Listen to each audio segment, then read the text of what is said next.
Hello everyone welcome to my channel. आजिर भिडिओत आमी आलोचना करिम एक्टिव भॉइसर परा पैसिव भॉइसলৈ केनेকৈ परिवर्तन करिब पारि। भॉइस दुई प्रकार, एक्टिव भॉइस और पैसिव भॉइस। तो एक्टिव भॉइसर परा पैसिव भॉइसলৈ केनेदरे परिवर्तन करा সেই বিষয়ে আজিৰ ভিডিওটোত আলোচনা কৰিম।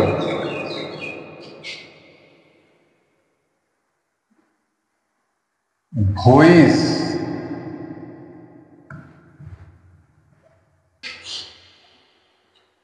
ভয়েস দুই প্রকার। ভয়েস দুই প্রকার।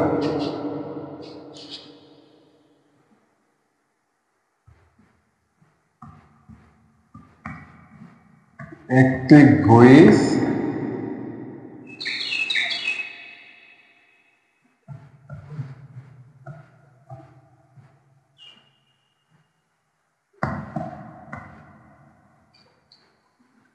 एक्टिव और पैसिव। तो एक्टिव भॉइसर परा केनेকৈ पैसिव भॉइसলৈ परिवर्तन करा হয়। एक्टिव भॉइसर বাক্য এটা কেনেদৰে पैसिव भॉइसলৈ परिवर्तन करा হয়।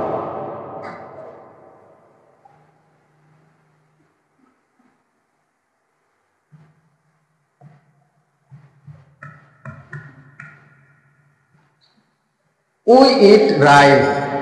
We eat rice. এইটো বাক্য যদি প্যাসিভ ভয়েসলৈ পরিবর্তন করা হয় তেন্তে কি হ'ব? প্রথমতে রাইস টু সাবজেক্ট কৰিব লাগিব, তাৰ পিছত টেন্স টু চাব লাগিব। এই বাক্যটো টেন্স কি টেন্সত আছে? We eat rice, subject main verb simple present टेंसत আছে, এইকাৰণে এটা বি ভাৰ্ব লব লাগিব ইজ। নেক্সট ইট ভাৰ্বৰ পাস্ট পাৰ্টিসিপল ফৰ্ম লব লাগিব, তাৰপিছত বাই প্ৰিপজিশন এটা লব লাগিব, তাৰপিছত উই টু কি হ'ব? আস হৈ যাব। এতিয়া এই যে পৰিৱৰ্তনটো হ'ল we eat rice, rice is eaten by us. এইটো কোনো এটা নিয়মৰ মাজেদি এই উইথ ৰাইস এই বাক্যটো ৰাইস ইজ ইটেন বাই আস লৈ পৰিৱৰ্তন হৈছে। एक्टिव ভয়েস এইটো হ'ল প্যাসিভ ভয়েস। एक्टिভৰ পৰা প্যাসিভ ভয়েস লৈ পৰিৱৰ্তন হ'ল। এতিয়া কি নিয়মৰ মাজেদি एक्टिভ ভয়েসৰ বাক্যটো with rice, rice is eaten by us হ'ল? এই নিয়ম কেইটা হ'ল एक्टिव भॉइसर परा पैसिव भॉइसলৈ परिवर्तन करते एक्टिव भॉइसर ऑब्जेक्ट एक्टिव भॉइसर ऑब्जेक्ट की हबो?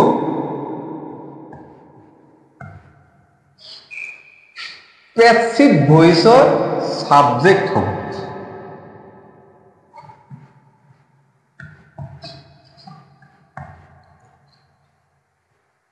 एक्टिव भॉइसर ऑब्जेक्ट पैसिव भॉइसर सब्जेक्ट करिब लागिब। नंबर 1। नंबर 2 एक्टिव भॉइसर বাক্যটোৰ ভাৰ্বৰ টেন্স অনুসৰি এটা বি ভাৰ্ব লব লাগিব। বি ভাৰ্ব বি ভাৰ্বৰ এটা ফৰ্ম লব লাগিব টেন্স অনুসৰি। নম্বৰ 3 মূল ভাৰ্বটোৰ পাস্ট পাৰ্টিসিপল ফৰ্ম লব লাগিব। অৰ্থাৎ এই যে ইট ভাৰ্ব ইয়াতে দিয়া আছে, এই মূল ভাৰ্বৰ কি লব লাগিব? Past participle form. Past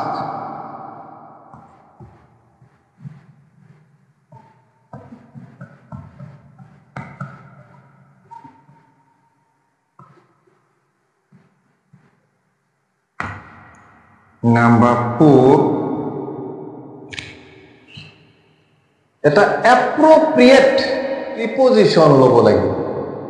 number 4 appropriate preposition. সাধারণতে বাই প্রিপোজিশন ব্যবহার হয়। By preposition, by.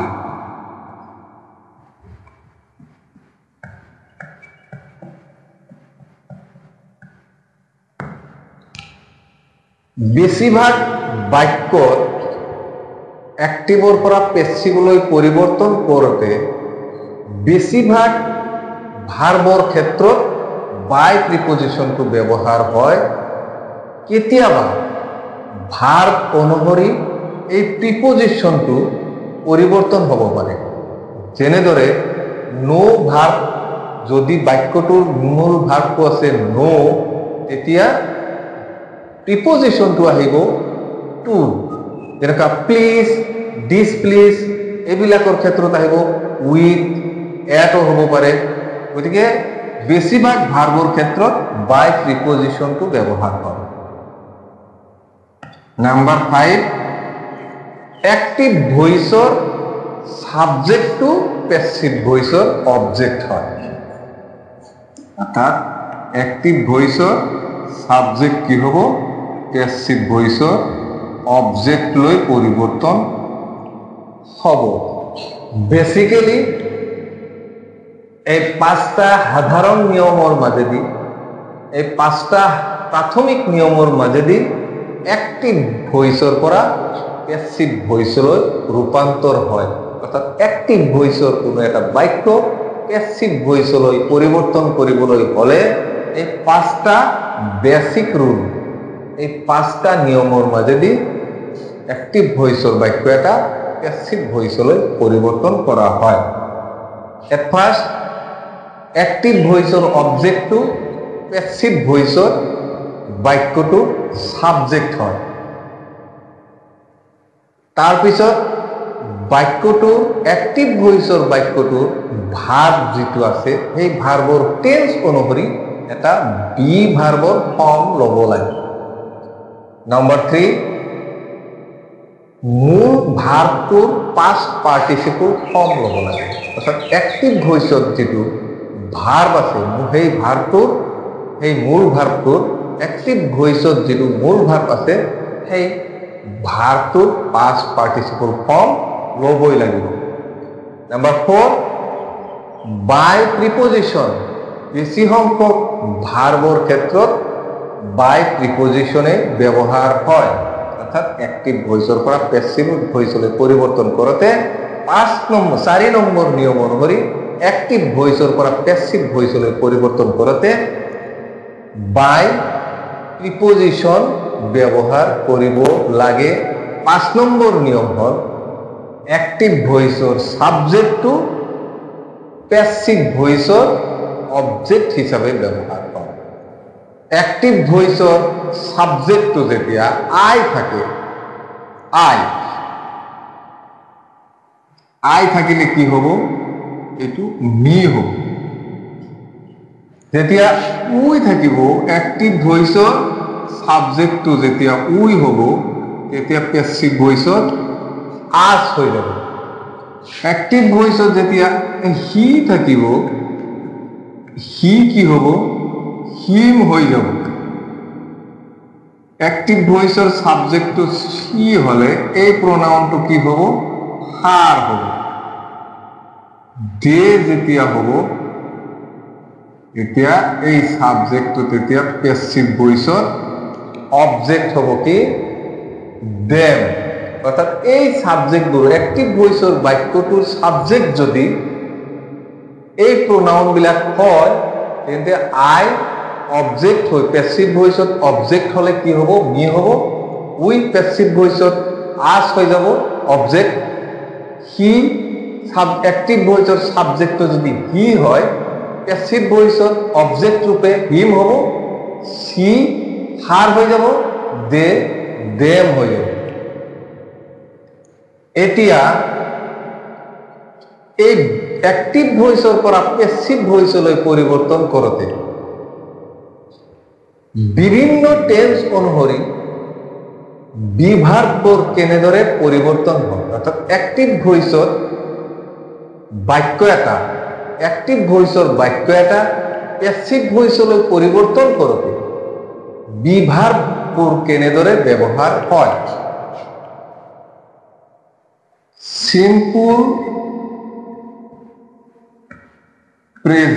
simple present tensor simple presentত বি ভাৰ্ব আহিব am is are বাক্যটো যদি সিম্পল প্ৰেজেন্ট টেন্সৰ হয় প্যাসিভ বাক্যটো যদি অ্যাক্টিভ ভয়েসৰ বাক্যটো যদি সিম্পল প্ৰেজেন্ট টেন্সত থাকে তেন্তে প্যাসিভ ভয়েসৰ বাক্য am is are অৰ্থাৎ সাবজেক্টৰ পিছত am is are present continuous হলে কি হবে প্রেজেন্ট কন্টিনিউয়াস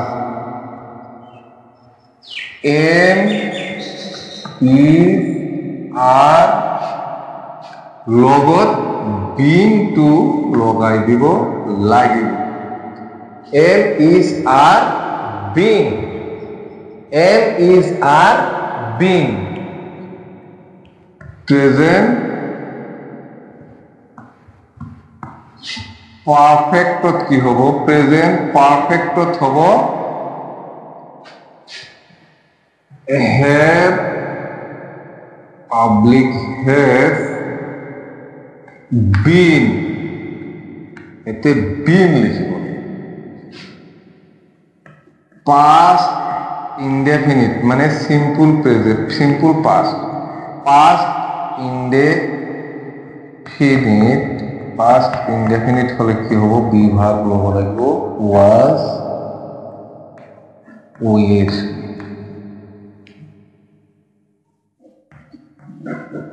past continuous হলে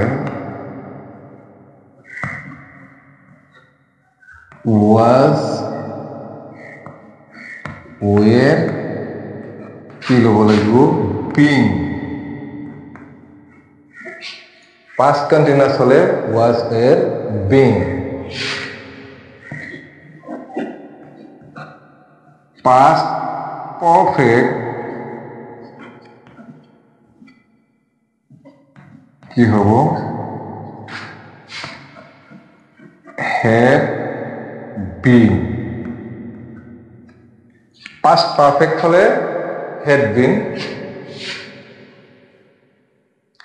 এইবার shall বা will থাকিলে কি হব shall বা willৰ এটা লিখিব লাগিব ইয়াৰ লগত বি যোগ কৰি দিব can থাকিলে কি হব can be যদি may থাকে may be আৰু must থাকিলে must be হৈ যায় এনেদৰে অ্যাক্টিভ ভয়েসৰ পৰা প্যাসিভ ভয়েসলৈ পৰিৱৰ্তন কৰোতে এই যে বিভাগ বিলাক অক্সিলাৰি ভাৰ্বসমূহ এনেদৰে পৰিৱৰ্তন হৈ যায় টেন্স অনুসৰি অ্যাক্টিভ ভয়েসৰ পৰা প্যাসিভ ভয়েসলৈ পৰিৱৰ্তন কৰোতে সিম্পল প্ৰেজেন্ট টেন্সৰ বাক্য হলে প্যাসিভ ভয়েসত am is are ব্যৱহাৰ হ'ব সাবজেক্টৰ পিছত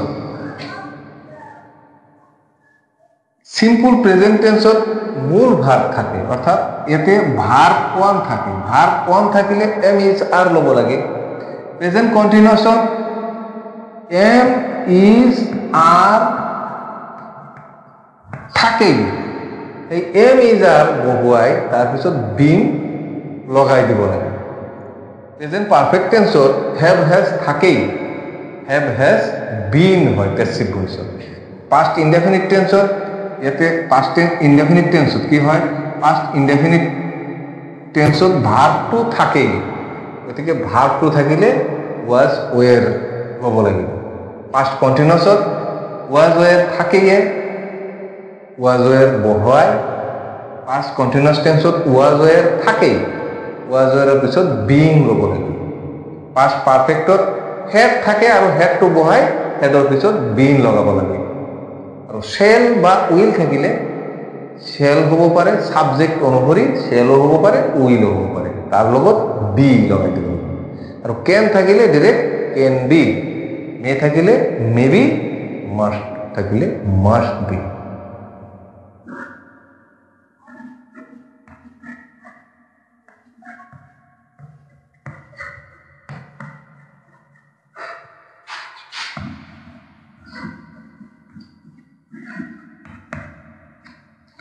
I am reading a book. প্রথম নিয়মটো আছিল অবজেক্ট টু সাবজেক্ট কৰিব লাগে এ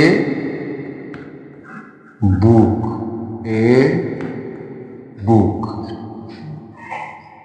ইয়াতে এম আছে এম ইজ আৰ থাকিলে সিট ভইচতো এম ইজ আৰৰ যিকোনো এটা ল'ব লাগিব যেহেতু প্ৰেজেন্ট কন্টিনিউয়াস টেন্স সাপোজ এটো কি টেন্স আছে টেন্সটো সাপোজ টেন্সটো ধৰিব নোৱাৰিলো এইটো কোন টেন্সত আছে বাদ দিলো I am reading a book এই বাক্যটো কোন টেন্সত আছে এটো বাদ দিলো আছে কি M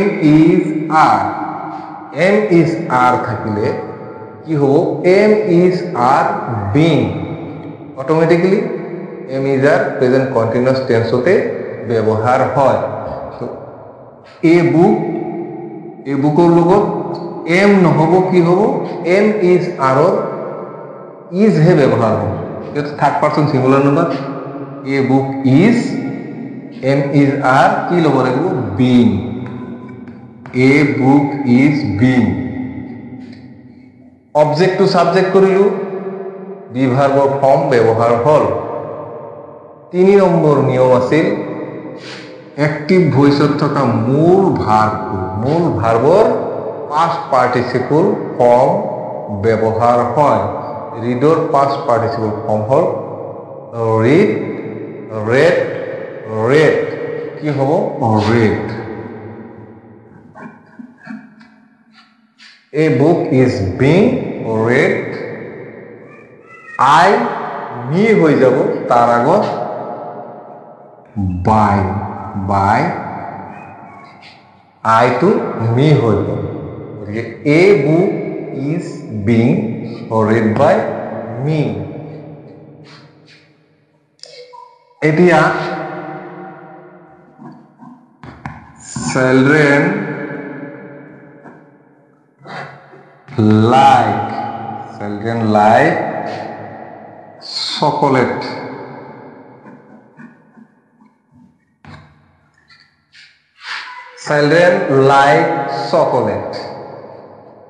subject main verb object কোন tense simple present tense of বাক্য হলে প্রথমতে কি লম প্রথম নিয়ম অনুসৰি অবজেক্ট টু সাবজেক্ট কৰিলো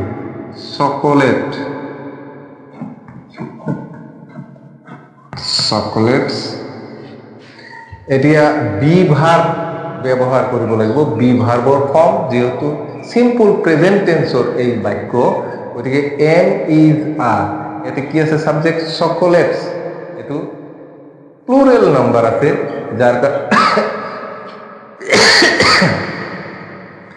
এটো প্লুরাল নাম্বার আছে যার কারণে কি হব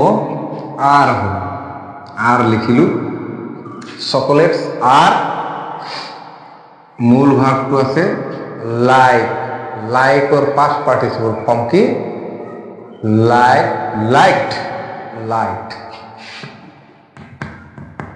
liked by number 4 আছিল by subject to object হৈ যাব children chocolates are liked by children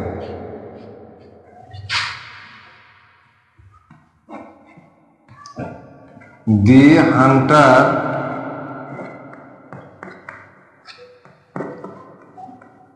killed the tiger. The hunter killed the tiger. Object to subject করিলু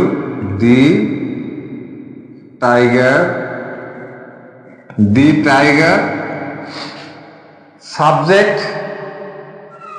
past form verb past form verb to subject verb to subject past form হলে past indefinite tense অর্থাৎ simple past tense ইয়াতে আহিব was বা were the tiger লগত was হব the tiger was killed or past participle killed the tiger was killed by the hunter. I have done the work.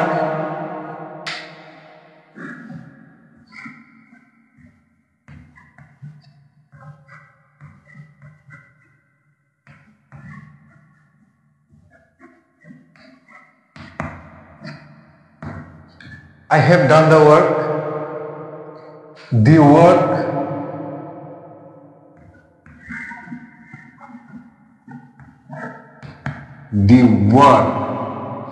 yes have has the work third person singular number have no hobo have has or eta aibo ki has থাকলে been হয় অর্থাৎ present perfect tense থাকলে been হই যায় been have has or পিছত been লগাব লাগে past participle এতে 3 নম্বৰ নিয়মটো আছিল past participle ফৰ্ম লগাব লাগিব 3 নম্বৰ নিয়মটো আছিল কি past participle form ব্যবহাৰ কৰিব লাগে প্ৰেজেন্ট পাৰফেক্ট টেন্সৰ past participle form থাকে done by I থাকিলে কি হয় me হয় we shall call him subject him we shall call him object process him কি হবো he object হলে him হৈ যায় গতিকে him object আছে he আহিব he লগত shall নহয় কি হয় will কি হবো shall will থাকিলে shall will be গতিকে be লগ লিখিলে be he will be মূল ভার্বর past participle form called by we to কি হবো as হবো she can do the work কি হবো the work object the work subject হয়ে গেল the work 2 নম্বর নিয়ম can আছে কি হবো can be 3 নম্বর নিয়ম মূল verb past participle form done by সে থাকলে কি হয় have হলো the work can be done by her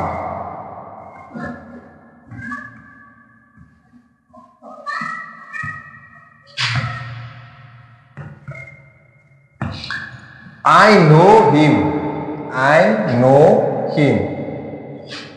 him to কি হবো he I know him subject main verb object simple present tense the verb to আহিব am is are he is 3 নম্বর নিয়ম main verb past participle form no knew non নিয়মটো কি আছিল 4 number বাই কিন্তু নো থকা বাক্যত কি হয় টু হয় নন টু মি তার মানে যিটো সেন্টেন্সত নো আছে প্রিপজিশনটো কি হইব to he is known to me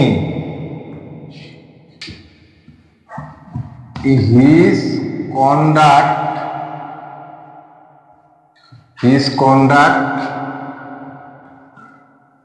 pleases us